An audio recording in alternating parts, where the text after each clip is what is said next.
গেল বিপিএল থেকেই জাকের আলী অনিককে নিয়ে আলোচনা শুরু। আলিস আল ইসলামের চোটের কারণে সুযোগ পেয়ে যান শ্রীলঙ্কা সিরিজে। সেখান থেকে এখন বিশ্বকাপ দলে এই মারকুটে ব্যাটার। অতীতে বাংলাদেশ যা করতে পারেনি টি-20 বিশ্বকাপে এবার অনিকরা অর্জন করতে চান সেটাই।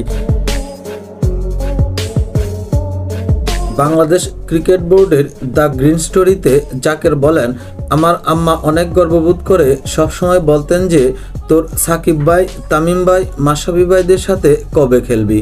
আব্বা যতদিন ছিলেন মাঠে বসে থাকতেন। সবচেয়ে বড় কথা, আব্বা যখন থাকতেন না আমার বোন আমাকে নিয়ে যেত। আমার বড় ভাইকে দেখে আমার ক্রিকেট খেলার প্রতি আগ্রহ আসে।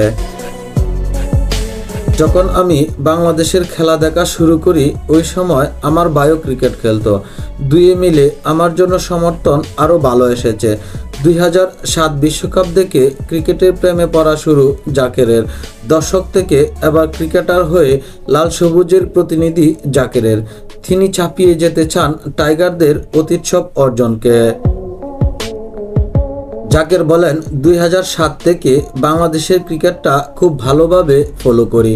তখন থেকেই আসলে ইচ্ছে ছিল বাংলাদেশের হয়ে ক্রিকেট খেলব। বিশেষ করে 2007-এর ওয়েস্ট ইন্ডিজ বিশ্বকাপ থেকে আমি এটা ভালোভাবে বুঝি। তখন থেকেই ক্রিকেটের প্রতি ভালোবাসা। দেশের হয়ে খেলাটা সবচেয়ে বড় ব্যাপার, আর সেটা যদি বিশ্বকাপের মতো বড় মঞ্চে হয় তাহলে তো আরও ভালো। বলতে গেলে টি-20 বিশ্বকাপের টাইগারদের সাফল্যের পাল্লা একেবারেই হালকা। অতীতের ব্যর্থতা পেছনে ফেলে শ্রীলঙ্কা কিংবা দক্ষিণ আফ্রিকাকে টপকিয়ে সুপার 8-এ জায়গা করে নিতে চাইলে দল হিসেবে দিতে হবে সেরাটা। নিজের স্বপ্ন পূরণে জাকেরকেও জ্বলে উঠতে হবে। সেই চেষ্টার নিশ্চয়ই কমতি রাখবেন না এই মারকুটে ব্যাটার।